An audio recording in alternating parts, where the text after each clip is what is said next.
नमस्कार बच्चों मैं आपके विश्वास स्कूल से भुन्ना से हिंदी की अध्यापिका बोल रही हूँ। बच्चों के जैसे कि आपको पता है आपके फर्स्ट सेम के एग्ज़ाम शुरू होने वाले हैं 1 अक्टूबर से। तो आपका जो सिलेबस है फर्स्ट सेमेस्टर का सिलेबस वो कंप्लीट हो चुका है और आज से हम आपकी तीनों बुक की रिवीजन शुरू कर रहे हैं। बसंत की बुक की, रामायण की और व्याकरण की।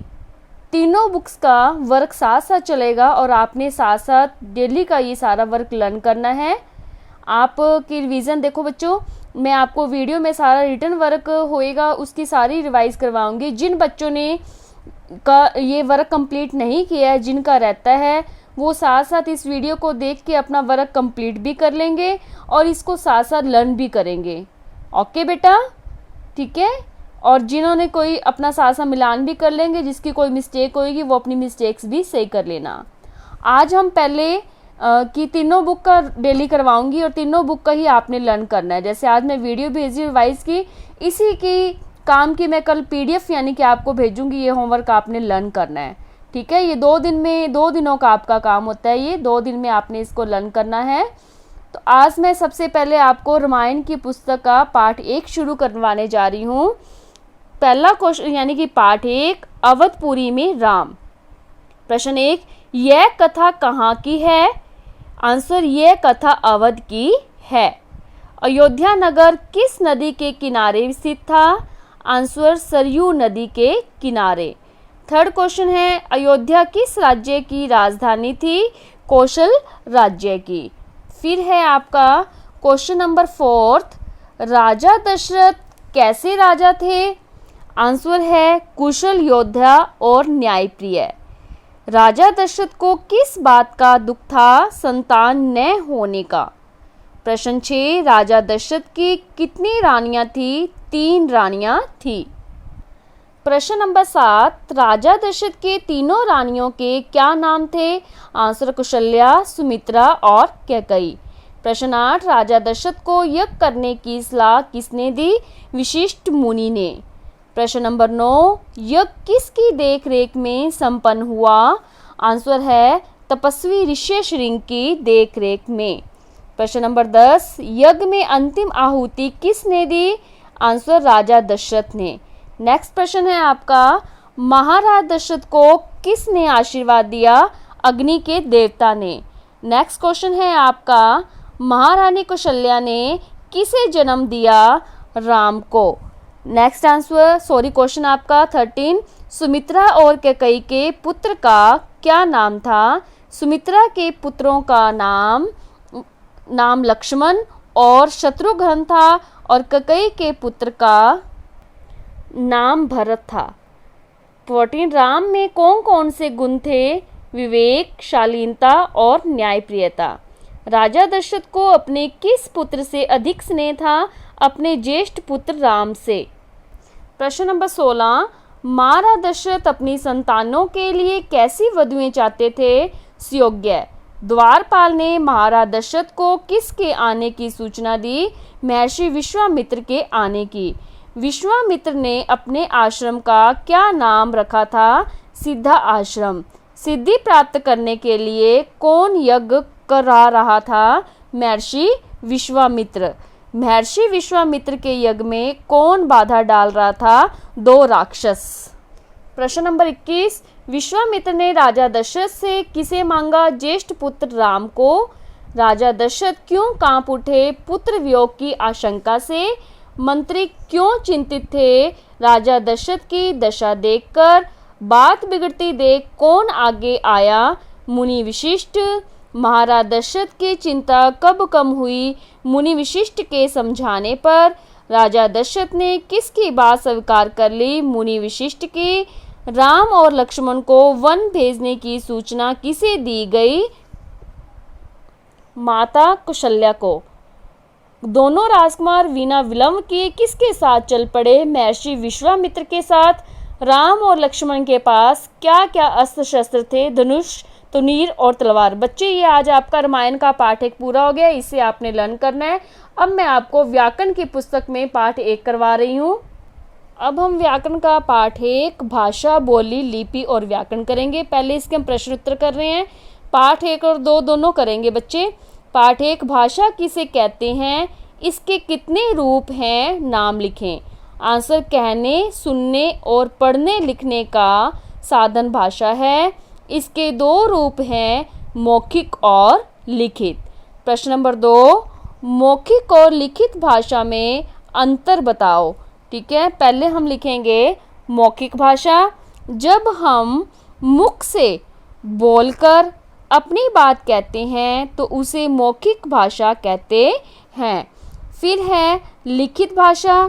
जब हम लिखकर अपनी बात कहते हैं, ठीक है, यानी कि लिखकर अपनी बात को स्पष्ट करते हैं, कहते हैं, तो उसे लिखित भाषा कहते हैं। लिपि किसे कहते हैं, हिंदी भाषा की लिपि का नाम बताओ। आंसर, मुंह से निकलने वाली ध्वनियों को जब लिखित चिन्हों द्वारा प्रकट किया जाता है तो उसे लिपि कहते हैं। हिंदी भाषा की लिपि देवनागरी है। प्रश्न नंबर 4, व्याकरण किसे कहते हैं, इसके कितने अंग हैं, उनके नाम लिखो। आंसर, भाषा को शुद्ध रूप में बोलने, लिखने और पढ़ने के नियम को व्याकरण कहते हैं। इसके 3 अंग हैं, वर्ण विचार, शब्द विचार, वाक्य विचार। अब हम बच्चों पाठ 1 का अभ्यास करेंगे। हमने पहले प्रश्न उत्तर किए हैं। जिन बच्चों का काम कंप्लीट नहीं है वो अपना वीडियो में से देख के साथ साथ पूरा जरूर करेंगे बच्चे, और लर्न भी करेंगे। पहले निम्न वाक्यों को पूरा कीजिए। विचारों के आदान प्रदान के साधन को डैश कहते हैं। आंसर, भाषा। जब विचार को बोलकर प्रकट किया जाए उसे खालिस्तान भाषा, तथा जब लिखकर प्रकट किया जाए उसे खालिस्तान भाषा कहते हैं। मौखिक भाषा और लिखित भाषा। खालिस्तान भाषा को शुद्धता प्रदान करता है व्याकरण। भाषा को लिखित रूप देने के लिए निश्चित चिन्ह खालिस्तान कहलाते हैं। लिपि। व्याकरण के खालिस्तान विभाग हैं 3। प्रश्न नंबर 2, निम्नलिखित भाषाओं के सामने उनकी लिपियों के नाम लिखिए। हिंदी की लिपि देवनागरी, उर्दू की लिपि फारसी, अंग्रेजी की लिपि रोमन, पंजाबी की लिपि गुरुमुखी, संस्कृत की लिपि देवनागरी, मराठी की लिपि देवनागरी। प्रश्न नंबर 3, भाषा किसे कहते हैं, मैंने पहले नोटबुक में आपको करवा दिया है। प्रश्न नंबर 4, निम्नलिखित वाक्यों को उनके नीचे दिए गए उत्तरों में उपयुक्त उत्तर चुनकर लिखिए। फर्स्ट है, खालिस्तान भाषा नहीं है। आंसर, इशारे करना। भाषा का मूल रूप खालिस्तान होता है। आंसर, मौखिक। भाषा को लिखने के लिए खालिस्तान का प्रयोग किया जाता है। आंसर, लिपि का। पंजाबी भाषा खालिस्तान लिपि में लिखी जाती है, गुरुमुखी। भाषा को शुद्ध करने का नाम खालिस्तान है, व्याकरण। भारत की राजभाषा खालिस्तान है, हिंदी। सारे भारत में आपसी संपर्क के लिए खालिस्तान का प्रयोग किया जाता है, हिंदी भाषा का। अब मैं आपको व्याकरण में आज पाठ 2 भी करवा रही हूँ, वर्ण विचार। प्रश्न नंबर 1, वर्ण किसे कहते हैं? वर्ण उस मूल ध्वनि चिन्ह को कहा जाता है जिसके टुकड़े न हो सकें, जैसे अ, आ, ई, क, ख, ग आदि। प्रश्न नंबर 2 है, वर्णमाला से क्या तात्पर्य है? आंसर, जब सभी वर्णों को क्रम से प्रस्तुत किया जाता है उसे वर्णमाला कहते हैं। प्रश्न नंबर 3, वर्णमाला में 3 प्रकार के वर्ण कौन कौन से होते हैं? वर्णों के 3 भागों में बांटा जाता है वर्णों को। पहला है स्वर, अ से औ तक, व्यंजन क से श्र तक, अयोगवा अंग और अह। फिर प्रश्न नंबर 4, व्यंजन और स्वर में क्या अंतर है? व्यंजन जो वर्ण स्वरों की सहायता से बोले जाते हैं वे व्यंजन कहलाते हैं, जैसे क प्लस अ, क आदि। स्वर जिन ध्वनियों के उच्चारण में हवा मुख से बिना किसी रुकावट के निकलती है उन्हें स्वर कहते हैं, जैसे अ, आ आदि। प्रश्न है आगे, बिना स्वर की सहायता के निम्न लिखित व्यंजन लिखकर दिखाइए। जैसे आपको ये क से म तक दिखा रखा है, यानी कि इसमें आपका स्वर नहीं जुड़े हुए जैसे, ठीक है। फिर है इसमें जुड़े हुए हैं। अब हमने क्या है, बिना स्वर की सहायता से हमने लिखने हैं, जैसे क हलंत, ख हलंत, ग हलंत, घ हलंत, अड़ हलंत, प हलंत, फ हलंत, ब हलंत, भ हलंत और म हलंत। नेक्स्ट क्वेश्चन है आपका, अनुनासिक और अनुस्वार का अंतर उदाहरण सहित स्पष्ट कीजिए। पहला है अनुस्वार और अनुनासिक में अंतर। अनुनासिक का उच्चारण करने में हवा मुख और नाक दोनों से एक साथ निकलती है, किंतु अनुस्वार के उच्चारण के समय हवा सिर्फ नाक से निकलती है। ये दोनों बहुत महत्वपूर्ण हैं। इनके प्रयोग में सावधानी रखनी चाहिए थोड़ी सी। असावधानी से अर्थ बदल जाते हैं, जैसे हंस और हंस। ये हंस जैसे हंस है हंसना, और ये हंस एक बर्ड का नाम है जो पानी में तैरता है। अब हम अभ्यास पाठ 2 का अभ्यास प्रश्न नंबर 3 पढ़ेंगे। रिक्त स्थानों की पूर्ति इनमें से कीजिए। अनुस्वार, अनुनासिक, स्वर और व्यंजन आपको ऑप्शन दे रखे हैं। फर्स्ट है, जो ध्वनियाँ मुख से बिना किसी रुकावट के निकलती हैं उन्हें खाली स्थान कहते हैं स्वर। जो ध्वनियाँ स्वर की सहायता से बोली जाती हैं उन्हें खाली स्थान कहते हैं व्यंजन। जो ध्वनि मुंह और नाक दोनों की सहायता से बोली जाती है उसे खाली स्थान कहते हैं अनुनासिक। जो ध्वनि केवल नाक के रास्ते से बाहर आती है उसे खाली स्थान कहते हैं अनुस्वार। फिर आपका प्रश्न नंबर 4 है, निम्नलिखित चिन्ह किस ध्वनि के लिए आते हैं? सही पर उत्तर सही का लगाइए। ये जो चंद्र बिंदु दिख रखा है ये किसके लिए है? अनुनासिक। सिर्फ आपको जो बिंदु अंग की दे रखी है ये क्या है? आपका अनुस्वार। और ये जो ए की ऊपर है, ए की मात्रा, ये छोटी ए की मात्रा है, इसका है ये। फोर्थ है आपका, ये देखो जो अनुपात दे रखा है विसर्ग है, ये विसर्ग, ये देखो। फिर आपका री की मात्रा दे रखी है, ये री की है। और ऊपर जो रै है, रै ऊपर लगा हुआ, ये क्या है? रै की मात्रा है। फिफ्थ है, निम्नलिखित शब्दों के अनुसार अनुनासिक, विसर्ग तथा द्वित्व किसका प्रयोग हुआ है? अभियंग की बिंदी ये आपका अनुस्वार है, उद्देश्य में ये द्वित्व व्यंजन है, चांद में अनुनासिक है, और प्राप्त्य में क्या लगा हुआ है? विसर्ग लगा हुआ है। फिर मिलान करना है आगे कि समूह के साथ मिलान कीजिए। हर्ष स्वर ये अ, री, ई और उ दीर्घ स्वर का होएगा, ई, ए, ओ और आ। जो संयुक्त व्यंजन कौन से हैं? क्ष, त्र, य और श्र। फिर हमारे अनुस्वार हैं, अनुस्वार कौन से हमारे? क, श, स, म। और अनुनासिक कौन से हैं? अंग, त, पा और सा। प्रश्न नंबर 7 है हमारा, रैम में उ तथा उ की मात्रा लगाकर दो शब्द बनाइए, यानी कि छोटा उ और बड़ा उ। अब जैसे ये छोटे उ वाले दो बनाने हैं, र प्लस उ रुपया करुण। अब जो छोटा उ होता है वो नीचे देखो उसकी मात्रा ये मुड़ी हुई है।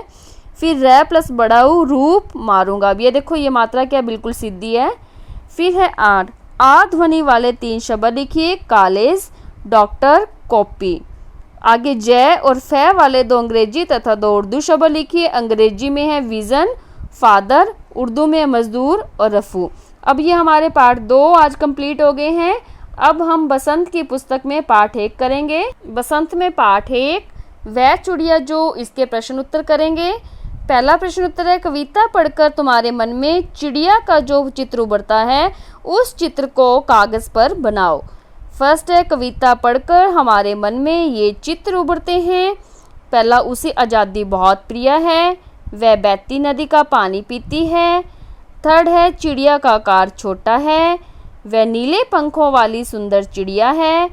चिड़िया मधुर स्वर में जंगल में गाती है। प्रश्न नंबर 2, तुम्हें कविता का कोई और शीर्षक देना हो तो क्या शीर्षक देना चाहोगे? आंसर, उपयुक्त शीर्षक सोचकर लिखो। अन्य उपयुक्त शीर्षक है नन्ही चिड़िया या सुंदर चिड़िया। प्रश्न नंबर 3, इस कविता के आधार पर बताओ कि चिड़िया को किन किन चीज़ों से प्यार है। चिड़िया को दूध भरे अनाज के दानों, नदी तथा जंगल से प्यार है। उसे जंगल में मधुर स्वर में गाने, बहती नदी का पानी पीने से प्यार है। क्वेश्चन नंबर 4, आशय स्पष्ट करो। रस उड़ेलकर गा लेती है। चिड़िया जंगल में स्वतंत्र रूप से रहती है, उसे किसी तरह का बंधन नहीं है।